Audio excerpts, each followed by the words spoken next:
Alright, so you're looking at a 2004 Ford Expedition. This is the rear of the vehicle. He texted me and said his car had a squeaking noise, or truck. And anyway, I said he actually brought it on a tow truck. He was afraid to drive it. I thought maybe it was a brake noise or whatever, you know, a typical squeak.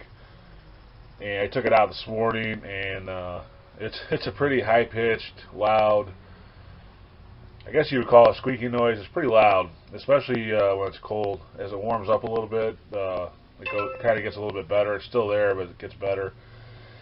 Anyway, the Expedition this year has independent rear suspension. It doesn't have a regular rear end like a lot of cars and trucks do. It has a independent rear suspension, so it's much like a front suspension. It's got the CV axles and the front upper and lower arms, and you know, regular wheel bearing with hub. And anyway, I jacked it up, tried to find the noise, and right away I noticed the wheel moved when I jacked it up. And this is what I found on it. Hopefully it shows up on the camera. The whole wheel is wobbling and moving, which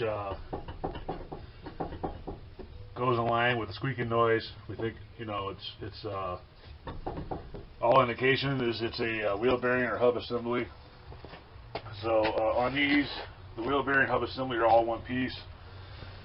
They're a little bit pricey, but anyway, we'll go ahead and pull this wheel off and take the brakes off and get down to it. It's not.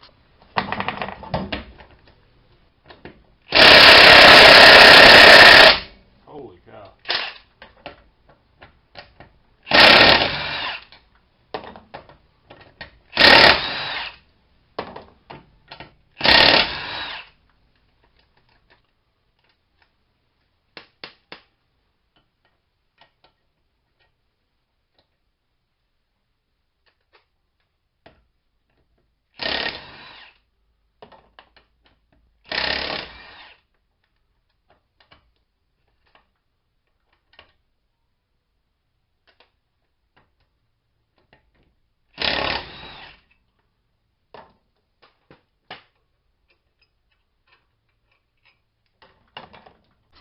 Alright, so you're going to want to get the caliper and the bracket out of the way. I've already went ahead and loosened this with the breaker bar. I'm just going to use the Milwaukee to take them out the rest of the way. You have two 18mm bolts on the back side here that have to be loosened and removed. That holds the bracket and caliper on. So we're going to go ahead. Like I said, I already loosened. There's one at the top, one at the bottom. It's just two 18mm bolts. Get this bottom one.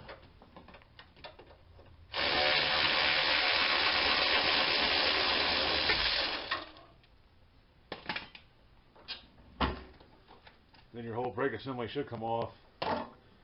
And just get yourself a hook or a bungee cord or whatever you have, and go ahead and move it and hang it off on the coil spring over here, just so you don't put too much pressure on the line.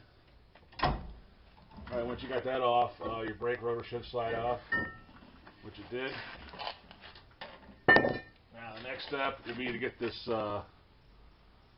axle nut off. This is pretty rusty, so I'm going to go ahead and spray it down a little bit, and we'll go ahead and zip this off, and then we'll be down almost to the hub. You can see all that play in there. So that is what the issue is, which I was pretty confident it was anyway. But anyway, I'll get the nut socket for this, and we'll zip this off next. I'm going to spray it down first. Alright, so that's a pretty big nut on there. It's 36mm. I just got to make sure I say the size or people get mad at me.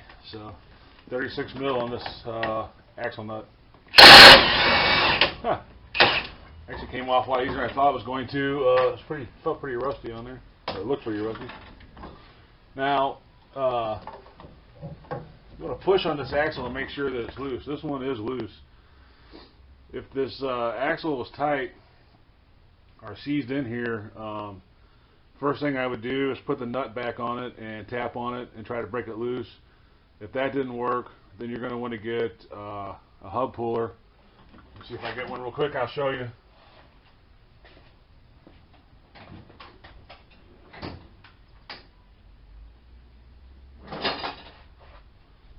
yours is really seized up in there, you may have to rent one of these. It's a hub puller, and it just goes on. This one's actually too small for this particular car.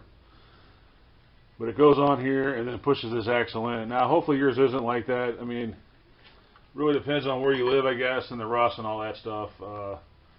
St. Louis, we're kind of in between on that. We do get a lot of rust buckets, but it's not as bad as some of the stuff I've seen up north. So, if you're lucky, this should push in. If it pushes in like that, you're good. You don't have to do anything else.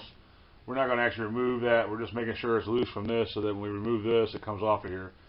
So there should be 4 bolts that hold this bearing in the backside.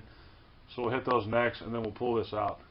Alright, one thing I forgot to mention, you will have to pull off your speed sensor here. There's a bunch of little plastic clips that hold it on to the brake cable, and it goes up along into the frame, and you just put a little screwdriver and pop it off, and they pop off. And then, you know, it goes up into this white thing here, pop it out of there, which I already have. And then it runs along the frame to this connector right here. So just unplug it from here and, you know, snake it out like that. And then you should be able to pull this bearing off. Alright, so all I did was just put a pry bar right in between here, just kind of gently pry it on it. And then you may want to just kind of tap on your axle as you're pulling it out. And then it should come out. It gets hung up a little bit on the brakes. But if you should be able to finagle it around it without taking them off. Now it's just kind of stuck on the axle.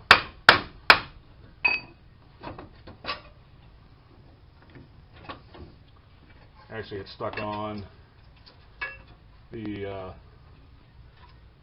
sensor here. Now, I think the new hub comes with a whole new sensor and wiring.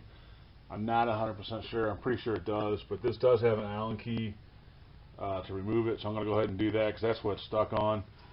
We may have to pull this out anyway with the new one, but just to make it easier to get out, and I'm not 100% sure if it comes with that speed sensor. I'm pretty sure it does, but if it doesn't, I'm going to go ahead and remove this and leave it there for now, and then if the new one comes with it, we'll take it out afterwards. But got a little Allen key here, Allen nut, and we'll take that off. This thing is really, really rusty inside here, so we'll show you. I'll show you all that once I get. All right, so I was right. The new one does come with a sensor, so I just went and pulled this one out. All you're doing is compressing this rubber boot here and pulling it. You can't go out the back way. You can't pull this out from the bag. It's too big without cutting it. So pull it out through the long way. And this is the new one here with the new sensor, so I'm just going to route it in there and get it all set up, and then we'll. Alright, so I went ahead and pulled that out. Here's the speed sensor, and this should come out now. You can see here, super rusty, and no bearings are falling out or anything, but ton of play in it. I don't know if you can hear that, but you can actually hear the bearings. There's some pieces of it are rolling around in there. And then here's the inside. Pretty rusty. So we'll go ahead and clean all that up and spray it down and go get the new one. He should be here in a minute with it. He said about 10:45, so we got about 15 minutes. He should be here with it. And then we'll start putting this thing back together. Now these bolts, I didn't take them all the way out. I just loosened them. You don't have to take them all the way out if you don't want to. And like I said, I'm pretty sure the new one comes with a new speed sensor, but if it doesn't, we have this one here waiting. So once I get the new part, we'll pick. Alright, so once you get it through the axle and get everything lined back up, you're just going to put the 4 bolts back in and tighten them down. Now I'll go through and retorque these again. Obviously that's not going to be tight enough. But make sure you run your new speed sensor through the hole, and we'll reroute that back to where it was, and we'll go ahead and torque these down. They'll be pretty tight, about as tight as you can get them, and you should be good on that. And then we'll start putting the rest of it back together. Alright, so you just put your speed sensor back into your clamps, up into that white thing, and then over to the connector and connect it back in. Then that should be done. This is torqued down, so now we just got to put the axle nut back on and the rotor and the brakes, and then we'll be able to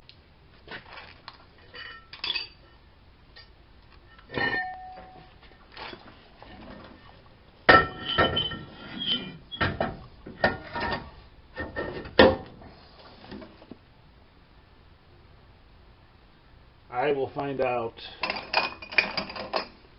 the final torque on this axle nut. I'm going to go ahead and zip it down a little bit right now, and then I'll look up the final torque for you.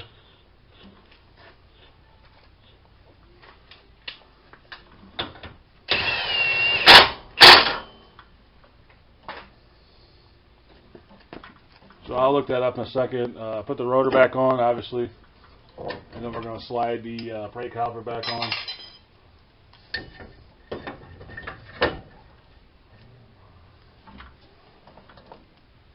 Get your 2 bolts, get those started.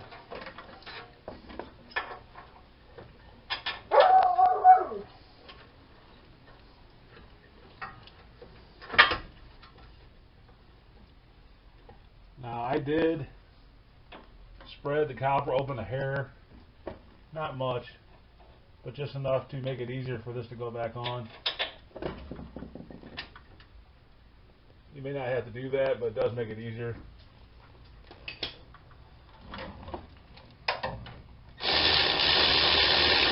And these are 2 18mm, like I said earlier.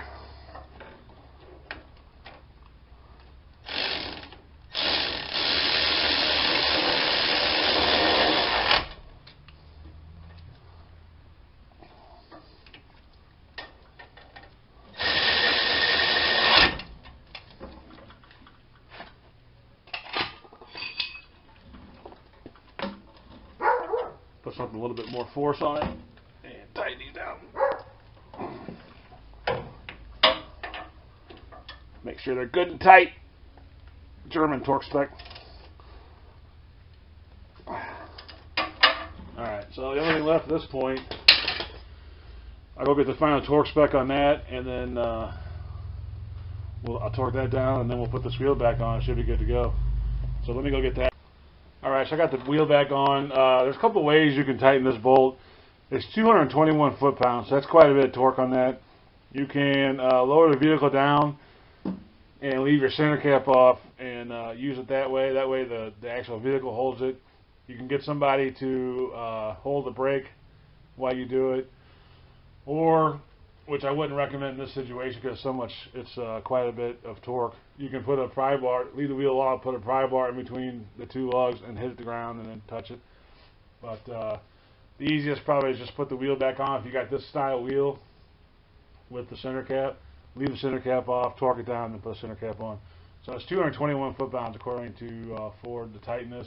So I got it all back together and tight, and you can see here the wheel does not move or rock at all. We're back to good on this. So that's a basic rundown on changing a wheel hub bearing on a Ford Expedition with their independent rear suspension. I actually don't see too many of these, so I don't know if they all have independent rear or what the deal is, but anyway, that's about it. If you have any questions or comments, leave them down below or email me through the YouTube page. Thanks for watching. Have a good day, and as always, God bless.